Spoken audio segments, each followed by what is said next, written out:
반갑습니다. 이 시대의 우리 인생의 모든 문제의 해결은 우리 주 예수 그리스도이십니다. 여러분 오늘 말씀을 통해서 여러분 삶에 꼬인 것들이 어디서부터 우리가 풀어야 될 것인가를 좀 힌트를 얻으시고 여러분 인생에 무기력하고 또 인생에 꼬인 그 많은 문제들을 오늘 말씀 주시는 그런 귀한 교훈을 따라서 좀 해결하실 수 있기를 바랍니다. 지난 주간에 이어서 오늘 본문 디모데후서 2장 말씀으로 성도와 그리고 교회 하나님께서 이 땅에 주신 두 가지 사명 가운데 하나는 복음을 수용할 사명과 또 이 복음을 전해야 될 사명에 관해서 말씀을 좀 계속 이어서 드리면서 하나님이 참으로 안타깝게도 우리 교회에게 주신 말씀이 예수 그리스도를 그냥 따르는 사람들로 만들어라 하신 적이 없고 마지막으로 우리에게 남기신 유언이 제자 삼으라. 제자 삼기 위해서 너희는 가야 하고 어디까지? 땅끝까지. 제자 삼기 위해서 너는 가르쳐야 되고 제자 삼기 위해서 너희는 세례를 줘야 된다. 그래서 제자 삼으라. 예수님 당시에도 예수님을 수없이 많은 사람이 따랐습니다. 예수님이 이렇게 말씀하셨어요. 벌써 그들이 예수님을 등지고 떠날 것을 아신 주님은 너희들이 나를 따르면 떡을 먹고 배부른 까닭이다. 내가 행하는 이적을 보고 따릅니다. 이렇게 말씀하셨습니다. 주님과 함께 3년간 동고동락을 한 제자들마저도 결정적인 순간에 예수님의 등을 돌리고 주님을 떠났던 적을 우리는 있었다는 사실을 압니다. 물론 성령께서 이 땅에 강림하시기 이전의 사건입니다만은 그래서 주님이 참 그런 민망한 사건들을 경험하시고 또 죄에 타락한 인간들이 얼마나 이기적인가 주님은 아시고 우리에게 교회에게 명령하시기를 주님을 따르는 제자를 삼으라, 증인을 삼으라 그렇게 명령하셨습니다. 그래서 우리는 예수님의 복음이 주님 당신 자신으로부터 신실한 사도들에게 전달됐고 그 사도들은 또 충성스러운 하나님의 백성들에게 전달되었고 그 역사 가운데 충성스러운 하나님의 백성들이 복음을 수용하고 계속 전달해서 우리에게까지 복음이 이렇게 전달되게 되었습니다. 그래서 우리도 지금 복음을 수용했는데 이제 더 나아가서 우리도 이 복음을 수용한 복음을 증거해야 되는 책임이 저와 여러분에게 있고 그것 때문에 하나님이 우리를 이 시대 이곳에 부르셨고 교회를 세워주셨다는 것입니다. 그래서 성도에게 있어서 최대의 사명은 교회가 존재해야 되는 최고의 의미는 바로 복음을 수용하고 이 복음을 증거하고 전하는 데 최고의 사명이 있다는 것을 우리는 명심해야 될 것입니다. 지난주에 다 하지 못한 말씀입니다. 오늘은 이어서 증인의 삶의 특성에 대해서 오늘 말씀을 드리려고 합니다. 첫째, 주님의 제자의 삶을 살려면 그 삶의 특성은 마치 병사와 같은 삶의 부름을 받았고 법 따라 경주하는 경기자의 운동선수와 같은 삶의 부름을 받았고 또 씨를 뿌리고 늦은 비와 이른 비와 늦은 비를 기다리며 수확 때까지 끊임없이 부지런히 땀 흘려 수고하고 애쓰는 그리고 참고 인내하는 그리고 전적으로 하나를 의존하고 살 수밖에 없는 농부의 삶으로 부름을 받았다는 말씀을 해주고 계십니다. 오늘은 이 군인과 그리고 운동선수와 이 농부가 삶의 특성이 비슷하기 때문에 오늘은 특별히 시간 관계상 이 군인의 삶에 대한 특성을 이야기하고 다음 주부터는 다시 사도행전으로 다시 넘어가겠습니다. 우리를 군인의 삶으로 부름을 하나님이 주셨다는 것입니다.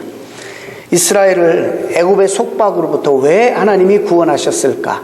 이 질문은 왜 하나님이 우리를 세상 가운데 놔두지 아니하고 어두운 세상 속에서 왜 우리를 불러서 이곳에 세우셨을까? 라는 질문과 동일한 질문입니다. 왜 하나님이 애굽의 속박에 있는 이스라엘 백성들을 부르셨는가? 왜 그러셨을까? 결론적으로 말씀드리면 이스라엘 백성들을 빛된 나라로, 제사장 나라로 세워서 이방인의 빛되게 하셔서 어둠 가운데 있는 잃어버린 영혼들이 그 빛을 바라보고 여호와 하나님의 빛 앞에 나올 수 있도록 하기 위해서 이방의 등불로 이스라엘을 세우셨습니다. 왜 이 땅에 우리를 먼저 불러서 이 자리에 오게 하셨는가? 아직도 어둠에 있고 사탄의 속박에 있는 사람들, 잃어버린 영혼들을 구원해 내기 위해서, 길을 방황하는 어둠 가운데 있는 자들이 빛을 바라보고 빛 되신 주님 앞에 나올 수 있도록 하기 위해서 우리를 먼저 부르셨다는 것입니다. 출애굽기 12장 40절에 재밌는 표현이 나옵니다. 이스라엘 자손이 애굽에 거주한 지 430년이라 430년이 마치는 그날에 여호와의 군대가 다 애굽 땅에서 나왔은즉 그랬습니다. 430년 동안 애굽에서 살았고 430년 동안 애굽에 죽지 못했어요. 노예 생활하며 애굽의 속박으로부터 있었고 이미 그들은 상당수가 애굽의 신에게 벌써 넘어갔고 애굽의 삶의 풍습에 길들여졌고 이미 노예 근성이 뼈에 사무치도록 노예 근성에 젖어 있는 그들을 하나님이 여기 뭐라고 하시냐면 여호와의 군대라 이렇게 말씀하신단 말이죠. 너무너무 어색한 표현이에요. 여호와의 군대가 다 애굽 땅에서 나왔다. 누가 나왔다고 말합니까? 여호와의 군대가 나왔다. 이렇게 말하고 있습니다. 또 그 계속 보면 51절에도 그 같은 날에 여호와께서 이스라엘 자손을 그 군대대로 애굽 땅에서 인도해 내셨다. 이렇게 말씀하고 있습니다. 우리를 하나님께서 이렇게 연약해 빠지고 이렇게 하나님을 위해서 주님의 나라를 위해 살지 못하는 헌신도 없고 우리의 드림이 없는 너무나도 연약하고 우리 삶 하나도 감당 못하고 믿음 지키는 것도 힘들고 주일 나와서 예배 드리는 것도 이렇게 힘든 우리에게 하나님은 하나님의 군대로 우리를 부르셨다. 이렇게 말씀하고 있다는 사실입니다. 도대체 하나님 무슨 기대와 무슨 우리를 향한 비전이 있으시기에 하나님은 우리를 향해서 여호와의 군대라 이렇게 말씀하시는가? 하나님은 그들을 향해서 비전이 있었어요.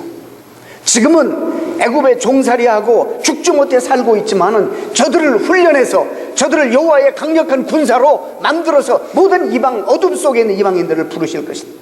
하나님의 형상대로 지음받은 죄로 말미암아 잃어버렸고 또 상실됐던 그들을 회복하시기 위한 하나님의 구속자적인 관심과 기대와 꿈이 하나님 앞에 있었다는 사실입니다.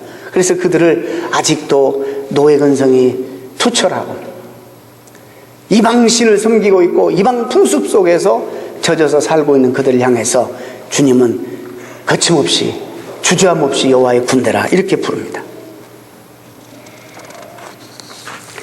민수기 13장에도 1장 3절에도 여호와께서 모세에게 명하시는데 이렇게 명합니다. 이스라엘 중 20세 이상으로 싸움에 나갈 만한 모든 자를 너와 아론은 그 군대대로 계수하되 그렇게 말씀하고 있습니다. 2장 32절에도 이상은 이스라엘 자손이 그 종족을 따라 계수함을 입은 자니 모든 진의 군대 곧 계수함을 입은 자의 총계가 60만 3,550이었다. 여러분 이스라엘 백성이 애굽에서 60만 명이 나왔어요. 숫자로 정확하게는 60만 3,550명이에요. 근데 재밌는 것은 싸움에 나가서 싸움을 할 수 있는 전쟁터에 나가 싸움을 할 수 있는 그런 군인들만 그렇게 이 나라를 위해서 싸울 수 있는 사람의 숫자만 세웠다는 것입니다. 여러분 오해하지 마시기 바랍니다. 그 당시에 여자와 노약자 안 셌어요. 어린아이들도 안 셌고 그러니까 여자 성도님들 괜히 이 말씀 듣고 오해하거나 시험 받지 마시기 바랍니다. 지금은 이제 신약시대는요 전부 다 똑같은 하나님의 군사로 부름을 받았습니다. 여러분 다 소중합니다. 전쟁터 나가서 싸우는 사람이나 집에 있는 사람이나 다 하나님 앞에 소중합니다. 그렇다면 오해하지 마시고 말씀을 받으시기 바랍니다. 적어도 오늘 이 말씀이 어떤 분들에게는 상당히 부담이 될 수 있습니다. 그러나 하나님이 이 시대에 우리에게 요구하실 말씀입니다. 우리가 꼭 들어야 되는 말씀입니다. 내가 지금 이 말씀을 통해서 잘못 살고 있구나, 내가 참 내 삶이 너무 이기적이구나, 내 중심적이구나, 하나님 위해서 내가 어떤 목표를 가지고 살아야 되겠다라는 마음에 새로운 인식과 깨달음과 다짐이 적어도 우리에게 이 말씀을 통해서 있어야 됩니다. 내가 지금은 이렇게 못 살고 있지만 내가 살아야 될 삶의 목표는 이것이다라는 분명한 여러분 인생의 목표, 신앙생활의 목표가 새롭게 설정되는 귀한 말씀이 되기를 바랍니다. 이 숫자는 오늘날로 말하면 이걸 조금 비약해서 하나님의 나라의 확장을 위해서 우리의 신앙생활이 결국에 영적 전투인데, 이 사탄의 소나기에 사로잡혀 있는, 눌려 있는 자들을 구원해서 하나님 나라를 확장하는 이 일, 이 영적인 전투에 이 시대에 부름받아 하나님 앞에 그 나라를 위해서 쓰임을 받고 그 나라를 위해서 싸울 수 있는 병사, 그걸 우리를 다 불렀어요. 이제는 남자만이 아니에요. 우리를 다 불렀어요. 그러니까 하나님 한 사람 한 사람을 우리 하나님께서는 카운트하세요. 그렇다면 좀 비약해서 아마 어쩌면 우리가 하나님 앞에 다 소중하지만은 오늘 이 말씀과 관계해서 하나님의 나라의 확장을 위해서 전투하는 병사로서 하나님 앞에 우리가 인정받고 있느냐라는 그런 심각한 고민의 그 질문에 우리는 한번 대답할 필요가 있다고 봅니다. 과연 여러분은 이 시대에 하나님께서 하시고자 하시는 일에 동역자로 우리를 불렀는데 그 일을 적극적으로 액티브하게 하나님과 함께 이 일을 지금 감당하고 계십니까?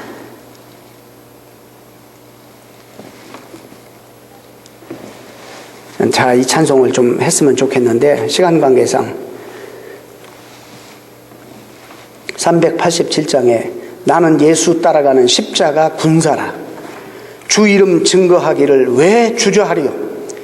다른 군사는 피 흘려 나가서 싸울 때 나 혼자 편히 앉아서 바라만 보리요. 다른 사람 어찌든지 나 주님의 용사되리. 나는 주의 군사되어 충성을 맹세하여 내가 승리하기까지 주내로 싸우리. 주의 용사된 나에게 주의 일 맡기소서. 우리 찬송 아시죠? 이 가사가 얼마나 이 말씀, 이런 원리를 우리에게 시사하는 말씀. 예수 따라가는 나는 십자가의 군사라 주 이름 증거하기를 왜 주저하고 있느냐. 다른 군사 피 흘리며 나가서 싸울 때 나 혼자 편히 앉아서 바라만 보리요. 아니다. 나는 다른 사람이 어찌하든지 나 주님의 용사되어 주님의 군사되어 충성을 맹세하면서 내가 승리하기까지 주의 은혜로 싸우리. 주의 용사된 나에게 주님 주의 일을 맡겨 주옵소서 라고 하나님 앞에 호소하고 헌신을 다짐하고 기도하는 찬송입니다. 여러분, 크리스찬의 삶은 이 영적 전쟁입니다. 스피리추얼 배틀, 영적 전쟁이에요. 신령한 법대로 싸워 이겨야 합니다. 그래서 사도 바울도 자기와 함께 복음을 위해서 힘쓰고 동역하는 모든 사람들을 위해서 뭐라고 하냐면 나와 함께 군사된 자들이라 그래요. 선한 싸움을 싸우는 자들이라 이렇게 말하고 있다는 사실을 우리가 확인할 수 있습니다. 여러분, 군사 그러면 저도 딱 그런 생각이 나요. 이 타락하고 부정부패 온실이나 한국 군대를 연상하게 되는데 여러분, 그런 주님께서 대장 되시고 우리를 부르신 이 군대는요, 정결하고 흠이 없고 아름답고 정말 질서와 법대로 싸우는 의로운 군대예요.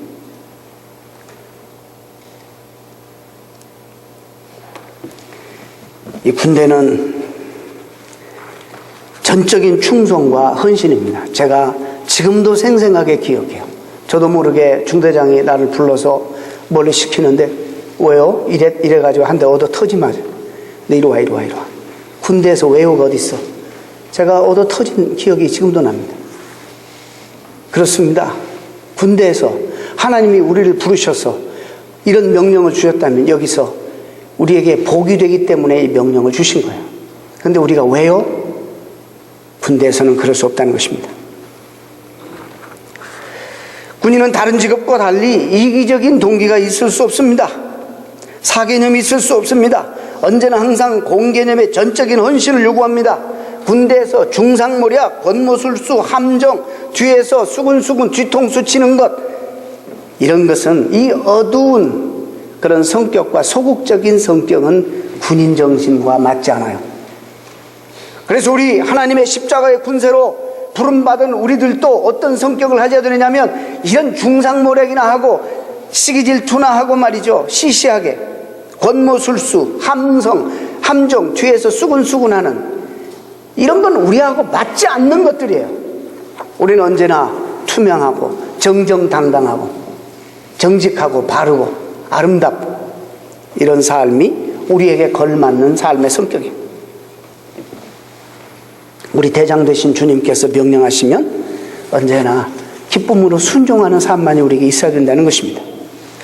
자, 그런데 이 삶을 우리가 살려면 여기에 수반되는 것이 있어요. 여러분, 오늘 우리가 사탄에게 속아 넘어가서 굉장히 속고 있는 한 부분이 있습니다. 우리가 한국교회가 한때 이 기복신앙을 상당히 강조했습니다. 오늘 여러분이 하나님을 믿는데 내가 필요한 것들만 그분을 통해서 얻어내야겠다라고 생각하는 분은 지금 하나님 여기 오시면 안 됩니다. 저기 다른 종교이 돼야 돼요. 죄송합니다만 물론 그것은 부차적으로 따르고 부스러기로 우리에게 오시는 축복이에요. 아시겠습니까? 하나님의 제자로, 주님의 제자로 삼기 위해서 분명히 수반되는 삶이 있는 거예요. 그게 뭐냐면 첫째는 군사는요, 주님과 함께 고난을 받아야 된다는 거. 내가 나와 함께 고난을 받을지니 그랬어요. 그렇기 때문에 우리가 복음 전하면서 그리스도의 증인되면서 우리가 여러 가지 저항을 받고 고난 받는 것은 당연한 것입니다. 이것은 아주 내추럴한 것입니다. 근데 우리가 조금 흉내 내다가 누굴 좀 전도하려다 조금만 어려움을 당하면 중단하고 그만두는 이유가 왜 그러냐면 우리는 주님 믿기 때문에 왜 내가 이런 고난을 받아야 돼? 주님이 도와주신다고 그랬는데 그런 것도 느끼는 것도 없고 말이죠. 이래서 자주 포기하고 실족하는 분들이 많아요. 죄송합니다. 마태복음 16장에 주님이 이렇게 말씀하셨어요. 누구든지 나를 따라오려거든 자기 십자가를 지고 자기를 부인하고 나를 쫓으라. 여기에 분명히 주님을 따를 때에 수반되는 고통과 고난을 이야기하고 있습니다. 로마서 8장에도 그와 함께 영광을 받기 위하면 고난도 함께 받아야 할 것이다 라고 말씀하고 있습니다. 디모데후서 1장 8절에도 오직 하나님의 능력을 쫓아 복음과 함께 고난을 받으라, 복음과 함께 고난을 받으라 명령하고 있습니다. 4장 8절에도 너는 모든 일에 근신하며 고난을 받으며 전도인의 일을 하며 내 직분을 다하라. 복음을 위해서 살고자 하는 자는 너희가 나를 따르려면 고난도 함께 받을 것이다 라고 주님 말씀하신 것처럼 이런 어려움과 고난을 받는 것은 지극히 당연하고 정상적인 것이라는 생각을 미리 우리가 해야 되는 것입니다. 여기에 속지 마세요.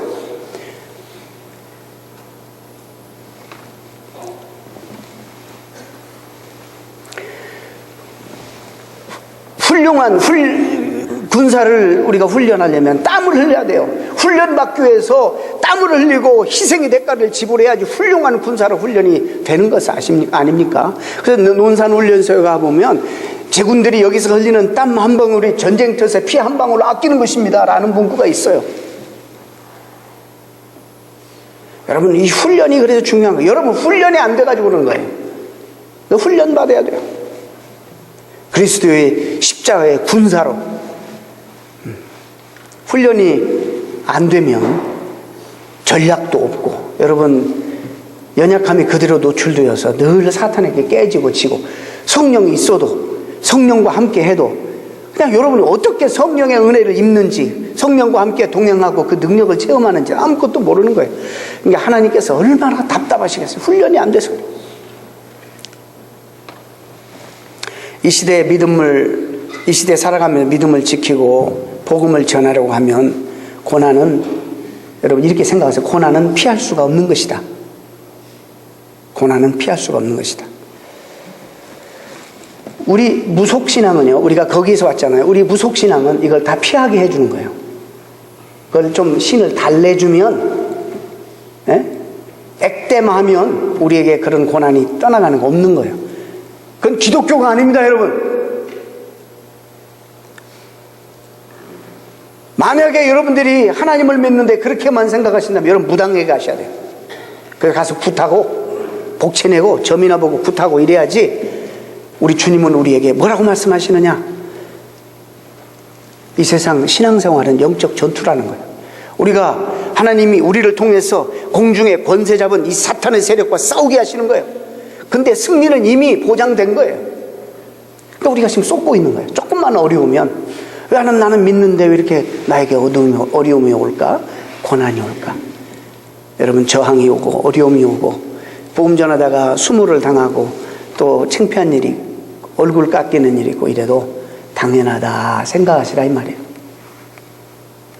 지금도 지구상에는 1년에 주님을 증거하다가 순교당하는 사람이 16만 명입니다.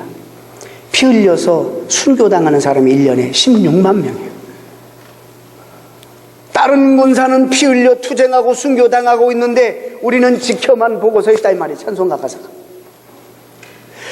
아주 스포일드해서 조금만 저항도 견디질 못하고 불평하고 교회 나가느니 안 나가느니 신앙생활 하느니 안 하니 이러고 있는 거예요. 우리는 지금 무슨 조금만 말을 하면 상처받았다느니 안 받았다느니 이런 말을 하고 있는 거예요. 이게 지금 우리 현실이에요.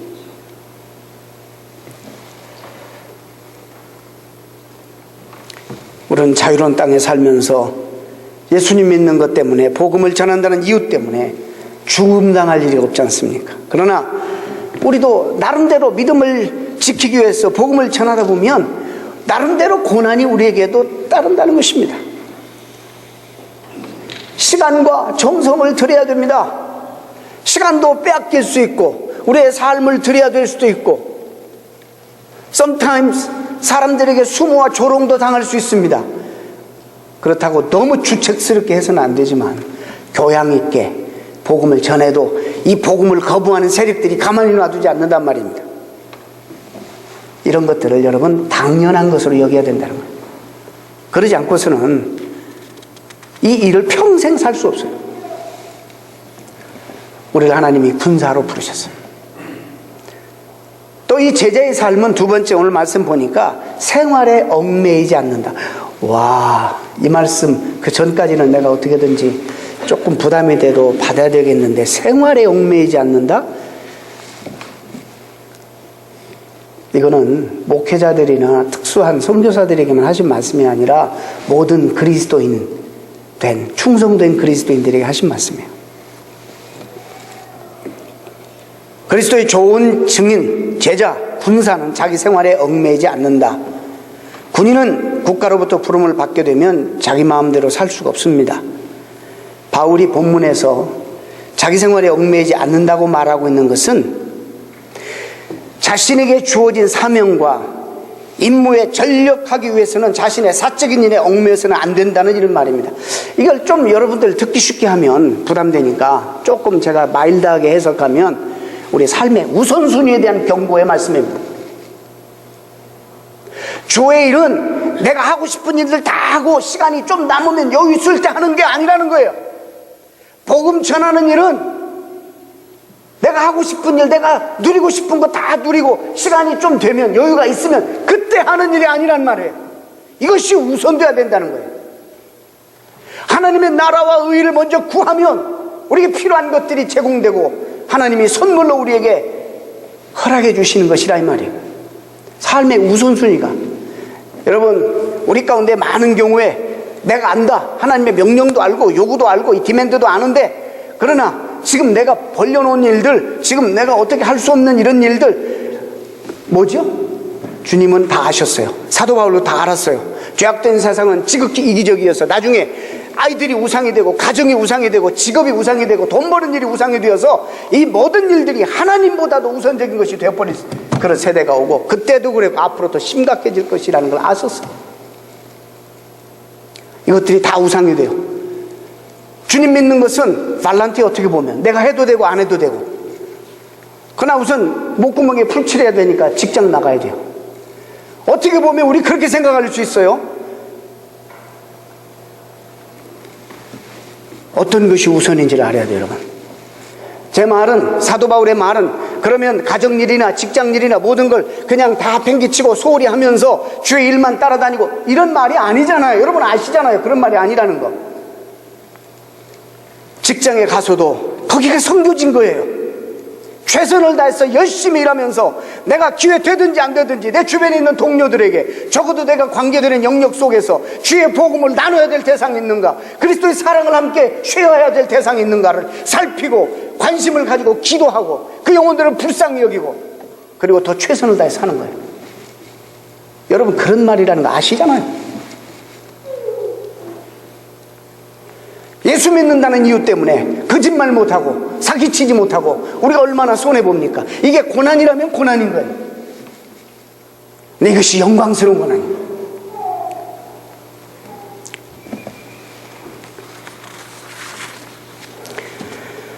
우리 대부분은 근데 이렇게 살아요. 여러분 솔직하게 정직하게, 제가 보기에도 그래요.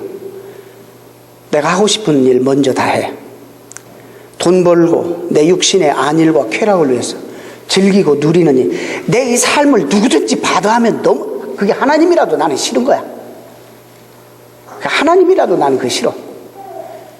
그런데요, 그리고 이제 우리 마음속에 내가 이 일들 먼저 하고 시간이 나면 여유가 있으면 그때 좀 돌아서 하겠다는 이런 생각이거든요.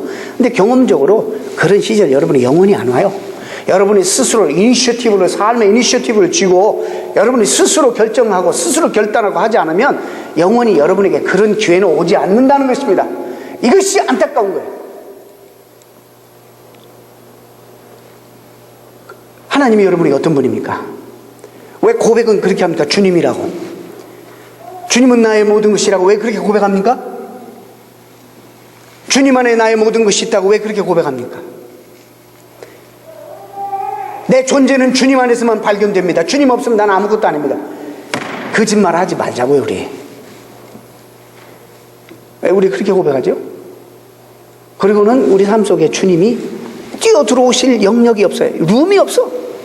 너무나 내가 철저하게 계획해서 이미 이제 누구도 내 삶을 건드려서는 그게 하나님이라도 대상이 용서할 수 없는 거예요. 그런데 우리는 스틸 그분을 주님이라고 부른다는 거예요. 이 엄청난 삶의 모순, 이거 우리 언제 해결할 거냐 말이죠. 언제?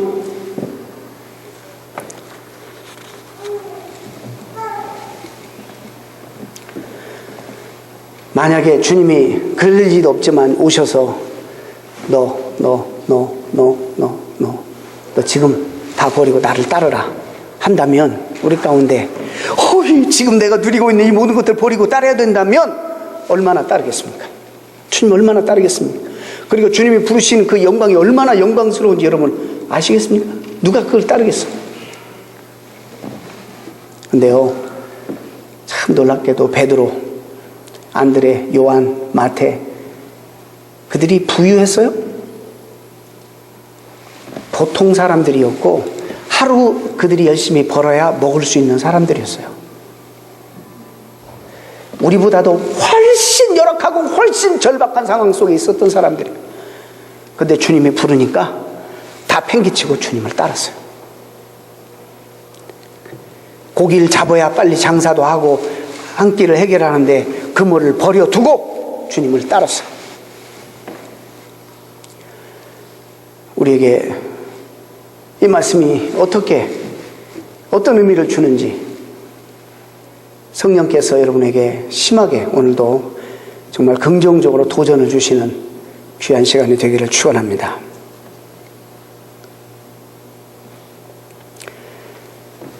우리는 우리를 부르시고 오늘 보니까 우리를 부르시고 모집한 그분을 기쁘시게 하는 삶을 살아야 된다는 것입니다.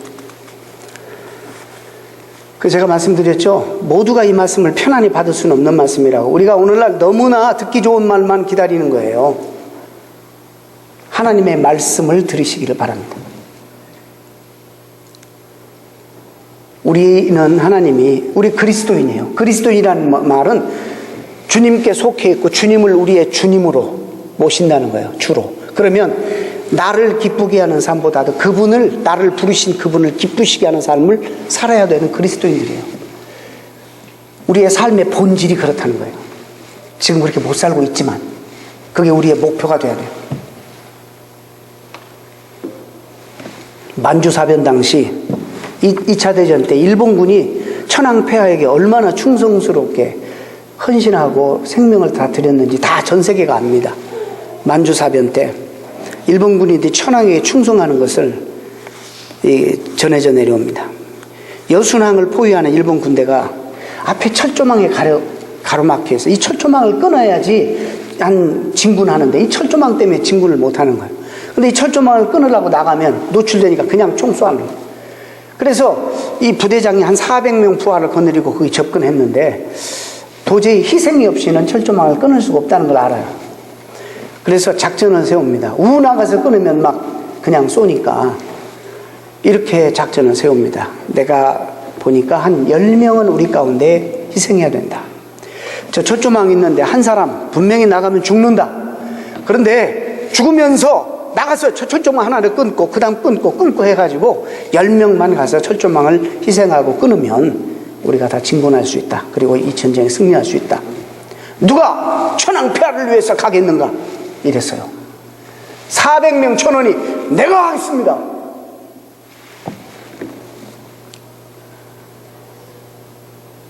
그래서 죽을 것을 작정하고 또 지휘하는 10명을 선택해서 정말 그 작전대로 해서 10명 죽이고 들어갔다는 것입니다. 이 세상에 이렇게 악한 왕을 위해서도 목숨을 드리는데 우리 주님을 위해서 우리는 뭐를 희생하고 드리고 있는가? 이것이 오늘 제가 하나님 앞에 대답해야 될 우리의 대답이고 여러분이 주님 앞에서 대답해야 될 대답입니다. 온 우주 만물을 창조하시고 다스리시고 오늘도 그분이 누구예요? 나를 위해서 내 대신 죽음의 자리에 당신이 죽으시고 화목제물 되셔서 우리를 구원해 주신 그분인데 그분을 위해서 우리는 얼마나 인색합니까? 그게 하나님이라도 그 사실을 안다 할지라도 내 삶을 봐도 하면 용서가 없어요. 내주질 않아요. 그럼 어떻게 하죠? 교회 떠납니다. 신앙생활 안 한다고 합니다. 제가 감히 말씀드립니다. 그분들은 사실상 무속신앙이 맞습니다. 가서 비나이다 하고 복제 좀 주고 액땜하고 구타 한번 하고 막 그 그냥 달래주기나 하고 말이죠. 가지고 노세요. 가셔서. 우리 하나님은 우리가 가지고 노시는 분이 아니에요. 우리가 그분에게 쓰임받아야 돼요.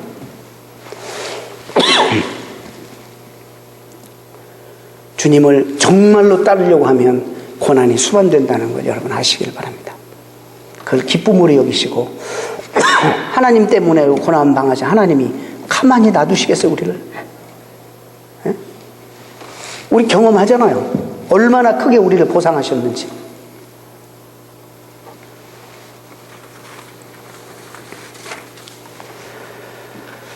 우리가 우리 자신의 기쁨만을 위해서 살면 이게 기쁜 것 같지만 이건 일종의 쾌락이에요. 쾌락.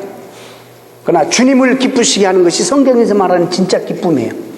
여러분들은 맛을 보셨을 거예요. 이미 내가 주님의 기쁨을 위해서 살 때 하나님이 주시는 평안과 기쁨이 얼마나 감당할 수 없는 큰 기쁨이었는지를 여러분 아실 거예요. 뭘로 표현할 수 없는 내가 너에게 평안을 주노라, 기쁨을 주노라. 세상이 알지도 못하는 이 기쁨, 이 평안.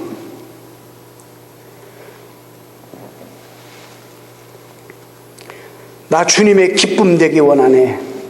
내 마음을 새롭게 하소서. 내가 원하는 한 가지 주님의 기쁨이 되는 것. 여러분 그 찬송 아시잖아요? 내가 원하는 한 가지 주님의 기쁨이 되는 것. 우리 찬송 잘하죠?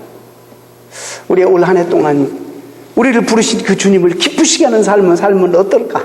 이런 꿈과 소망과 이런 기도 제목을 가지고 가면 어떻겠습니까? 오늘 주님의 기쁨에 대해서 한번 살아보십시다.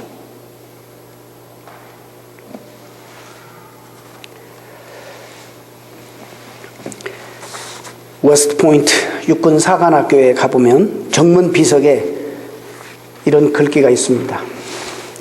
조국을 위해서 바칠 생명이 하나밖에 없다는 사실이 너무나 안타깝다. 조국을 위해서 우리가 이 세상 나라를 위해서도 이러는데 하나님 나라를 위해서 바칠 목숨이 하나밖에 없다는 사실 때문에 안타까울 뿐이다. 아마 사도 바울이 그런 심정으로 사역했을 거예요. 이건 1777년 독립전쟁 당시에 미국군의 지휘관이 이름이 네이먼 대위가 승승장구하다가 그만 영국군에게 붙잡혔어요. 포로로. 근데 너무 이 사람이 명석하고 너무 충성심이 강하고 이러니까 영국군에서 이 사람을 회유시켰어요. 네가 영국군으로 귀화하면 내가 살려주는 것은 물론이거지만 네 신분에 맞는 지위도 주어서 행복하게 살게 해주겠다. 근데 이 사람이 그때 한 말이에요. 내가 내 조국을 위해서 드릴 수 있는 생명이 하나밖에 없다는 것이 안타까울 뿐이다. 만약 나에게 생명이 더 있다면 나는 이 순간에 죽고 그 남은 생명이 또 동일하게 이 조국을 위해서 싸울 것이다. 이렇게 말을 했어요. 그 말을 얼마나 근사합니까? 그것을 지금 육군 사관학교 앞에다 써놨어요. 사랑하는 성도 여러분, 사도 바울이 아마 그렇게 사역했을 것이에요. 우리 가운데 부담으로 이 말씀이 들릴지 모르지만 이것이 우리의 최종적인 그리스도인의 삶의 목표입니다. 내가 주님을 위해서, 하나님 나라를 위해서 내가 드릴 수 있는 생명이 하나밖에 없다는 것이 안타까울 뿐입니다. 우리가 이제 내 중심적인 삶을 지금까지 살았잖아요. 우리 이제 2012년도에 조금 다르게 한번 살아보자고요. 조금 그분의 기쁨을 위해서 한번 노력해보고 그분의 나라의 확장과 복음을 위해서 한번 좀 헌신해보고 삶을 들여보고 시간과 정성과 또 물질과 우리의 관심을 좀 들여보고 쏟아보고 할 수 없다만 하지 말고 막연하게 언젠가 오겠다 그러지 말고 한번 구체적으로 내가 결단해서 내 삶을 한번 들여보는 그런 한 해가 되어서 보십시다. 어떤 역사가 우리에게 나타나는지, 성령이 어떻게 우리 가운데 강력하게 역사하는지, 하나님이 우리의 삶을 어떻게 책임지시는지 경험하셔서 은혜와 축복과 은총을 누리시는 한 해가 되시기를 주님의 이름으로 축원합니다. 축원합니다. 기도하겠습니다. 하나님 감사합니다.